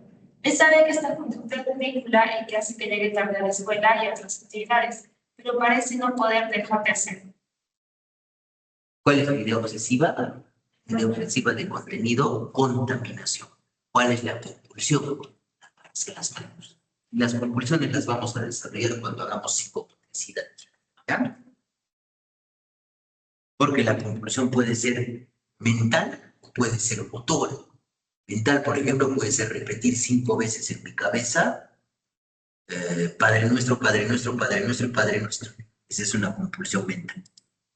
Y ahora vamos a hablar de las ideas sobrevaloradas. Miren, una idea sobrevalorada es una idea comprensible y aceptable, pero sostenida por el paciente más allá de los límites de la razón y va a guiar su vida. Para nosotros entender una idea sobrevalorada, vienen a ser esas férreas creencias de ideología, de religión, ¿no es cierto? Esas férreas creencias políticas. Por ejemplo, ¿no? Algunos militantes musulmanes de grupos específicos pueden incluso dar su vida por su religión, ¿correcto? Y eso era lo que comentaba con mis grupos de práctica. Normalmente la universidad, ¿para qué se ha diseñado, chicos? Para el libre pensamiento, ¿no? O para adoctrinar alumnos. Yo puedo venir y empezarles a decir que piensen de acuerdo a mis creencias políticas. No, yo no puedo hacer eso. Yo tengo que respetar el pensamiento de cada uno, ni tampoco yo puedo venir a criticar sus creencias religiosas. Ni la universidad tampoco puede venir y hacerles pensar de una manera. Y acá, lamentablemente, en Arequipa hay una universidad que hace eso. No, la OSA, no. A ver, la doctrina. Ustedes saben de dónde viene esa universidad después del sodalicio. ¿Saben qué ha hecho el sodalicio, no es cierto? Revisen, a ver, Pedro Salinas. Hay un libro de Pedro Salinas, mitad monjes, mitad soldados. Habla de todas las cosas del sodalicio. Entonces, McKenna habla de la idea sobrevalorada. Miren, es una creencia anómala, solitaria, no es ni delirante, ni tampoco es obsesiva. Entonces, si no es obsesiva, no se experimenta de manera egodistónica. Entonces, se experimenta de manera egosintónica y se puede entender a partir de la biografía del sujeto. Las ideas sobrevaloradas son muy frecuentes en los trastornos de personalidad. Pero ¿se acuerdan de que vimos en las primeras clases? Había un residente que tenía ideas sobrevaloradas de contenido de elevado sentido de importancia. Ejemplo, ¿no? Y puede llegarse a tener, o sucede mucho en las pacientes con los pacientes con trastorno de conducta alimentaria. La paciente se siente más contenta o se siente bien bajando de peso. Esa es una idea sobrevalorada, por ejemplo. ¿Ah? No es ni delirante ni obsesiva, pero se experimenta de manera egosintónica. Entonces, Jaspers habla de convicciones intensamente coloreadas por la afectividad y se comprenden en términos de la personalidad y de sus antecedentes. Van a ver que cuando hagamos personalidad en la tercera base, vamos a hablar de las ideas sobrevaloradas. Y son conceptos aislados que se van a desarrollar de una manera comprensible, pero a partir de una personalidad en una determinada situación. ¿No? De cualidad similar, lo que yo les decía, a las férreas convicciones políticas, religiosas o éticas, ¿no? Ustedes pueden ver, por ejemplo, estos terroristas yihadistas, cómo pueden de repente dar su vida por sus creencias. Esa es su vida sobrevalorada. Su vida va seguida de eso. Cuando hemos tenido, por ejemplo, el conflicto armado en nuestro país entre los años 80 y 90, los que pertenecían a las guerrillas o a los grupos terroristas, ¿qué hacían? Podían asesinar personas, pero por una ideología. Y también esas son ideas sobrevaloradas, los cabezas rapadas, ¿no es cierto? Eso es algo muy, muy, muy importante. ¿Se dan cuenta que la vida del ser humano está repleta de fenómenos psicopatológicos y psicológicos? ¿Cierto? Y las ideas sobre... Acá, por ejemplo, les pongo un ejemplo, ¿no? Los estados paranoides, en la personalidad paranoide de tipo querulante o tipo litigante, está en la celotipia o las ideas delirantes de tipo celotípico, puede haber eso. En la hipocondría también, la dismorfofobia también, en el síndrome de ECO, la anorexia nerviosa, incluso hasta en el transexualismo y eso. Son anormalidades que se explican de acuerdo a la personalidad, que normalmente están presentes estas overvalued ideas, ¿ya? Esas son ideas sobrevaloradas. ¿Listo? Y acá tenemos un cuadro resumen de las alteraciones del contenido del pensamiento. Miren, yo quiero que recuerden esto resume todo lo que hemos hecho. La idea delirante, la primaria es incomprensible, la secundaria sí se puede comprender. La temática es referida a uno mismo, hay variedad de temas, remite con el tratamiento sí, la posibilidad del contenido sí es posible, no es posible, no puedo corregirla y hay egosintonía, a diferencia de la idea obsesiva, donde no hay ecosistema, es egodistómica, ¿cierto? Y una idea sobrevalorada, si es posible el contenido, pero ¿cuál es la temática solítica, social, política, religiosa o personal? ¿Cierto? El grado de certeza es variable, y acá la idea delirante, específicamente si es primaria, es una certeza o una convicción absoluta. ¿Sí? Y finalmente, ya para terminar y ya no aburrir los chicos, vamos con el lenguaje. Normalmente el lenguaje es una función compleja que permite comunicar nuestros pensamientos. Ahora, para podernos comunicar, nosotros necesitamos de un código que tiene una sintaxis, una semántica.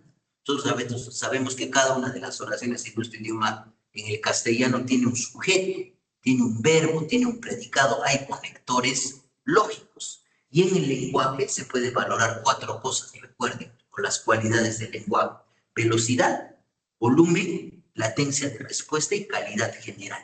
Esas son las 4 cualidades del lenguaje, ¿ya? Velocidad, volumen, latencia de respuesta y calidad general. Va a depender de las funciones del sistema nervioso central y tiene que estar el aparato fonador íntegro para poder.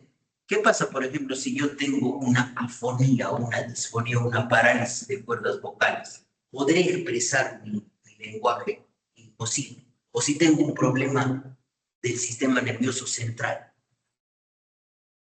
o si hay una afasia, por ejemplo. Hay 2 tipos de afasias, ¿no es cierto? La afasia expresiva y la afasia receptiva o comprensiva, ¿no es cierto? Eso más que todo ustedes lo ven, y por eso no lo tocamos en psicopatología. Ahora, el habla y el lenguaje se van a examinar juntos, separados por la cognición. Hay que valorar primeramente, chicos, la espontaneidad del habla, si el habla es espontáneo, la fluidez, que tiene que ver mucho con la velocidad del pensamiento. Luego, la articulación y la prosodia. ¿A qué nos referimos con articulación? ¿Cómo articula la persona las palabras? ¿Qué es prosodia? A ver, ¿quién me puede decir qué es prosodia? ¿Qué es prosodia? ¿De dónde viene la prosa? La prosodia. ¿Qué es prosa? Cada vez que alguien recita un poema y le da una inflexión emocional. Eso es la prosodia en el lenguaje. Se habla muy emocional. No, es normal. Si yo, por ejemplo, me siento triste, ¿cómo hablo? Esa es la prosa, la prosodia. Eso es una función normal.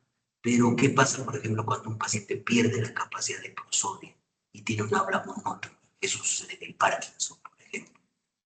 No hay inflexiones emocionales en el lenguaje. Es como si hablara como un robot, ¿cierto?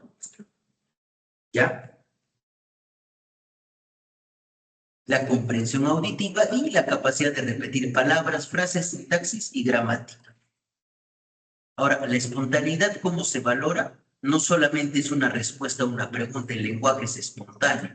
La fluidez, el lenguaje es fluido, no van a existir pausas y hay una conexión entre las palabras vocalizadas y las emitidas. La latencia de respuesta, ¿cómo la valoro? Yo, por ejemplo, le puedo mostrar a alguna de a Carolina, ¿qué es esto?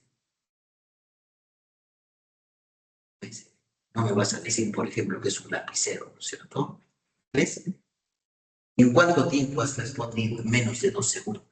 Un paciente, por ejemplo, que está deprimido y está pensando, en sus ideas depresivas, ¿cuánto tiempo crees que se demore en responder?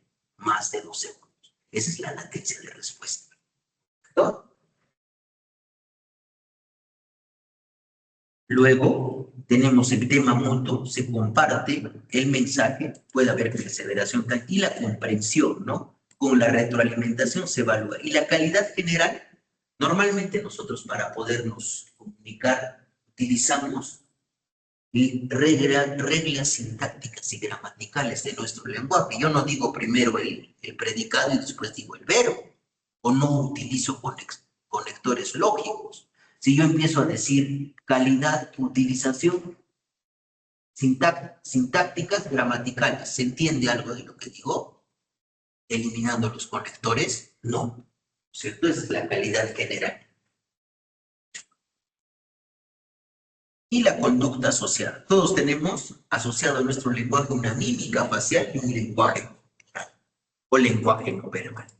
Entonces pueden haber alteraciones a nivel de la articulación, por ejemplo, la disartria, donde, y más que todo son centrales estas alteraciones, ¿no? Donde el paciente no puede articular las palabras de manera adecuada. Manierismos articulatorios, donde puede haber un lenguaje robótico, forzado, vacilante. Tartamudeo se llama disfemia, es decir, hay pausas. Y la modulación, la prosodia, lo que les decía, la prosodia siempre va asociada a un contenido emocional del lenguaje. Las alteraciones en la producción, acá ya hemos visto, ¿no? La presión del habla o la logorrea. El paciente empieza a hablar y a decir muchas palabras. Y el tiempo de latencia de respuesta está disminuida. Un lenguaje enlentecido y la alteración en el extremo, digamos, de disminución del lenguaje es el mutismo. El paciente no dice nada.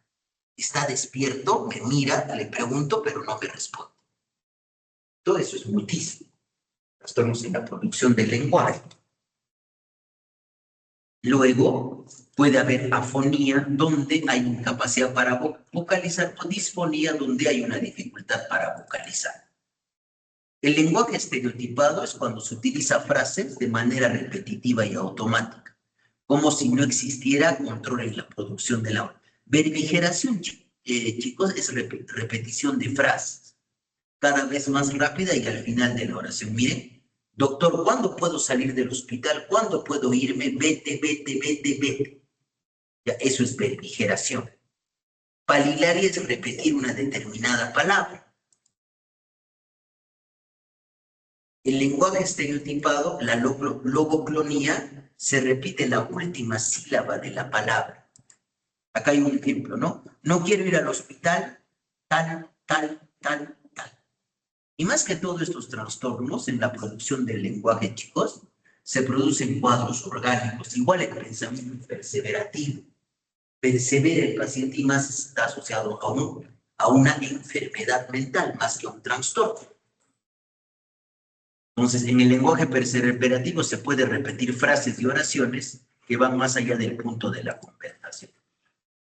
Me he preguntado por qué estoy aquí y así sucesivamente. Es un movimiento estratégico. Mi negocio y así sucesivamente.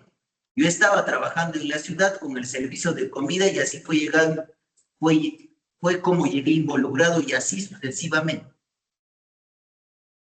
Y les dejo una frase de Milan Kundera. Es un escritor checoslovaco. Le recomiendo que lea, ¿cómo se llama este libro? La insoportable levedad del ser. De Milan Kundera. Y miren, él nos dice esto. Las preguntas que no tienen respuesta son las que determinan las posibilidades del ser humano. Son las que trazan las fronteras de la existencia del hombre. ¿Ya? Y con eso... Gracias, chicos. Voy a dejar de grabar.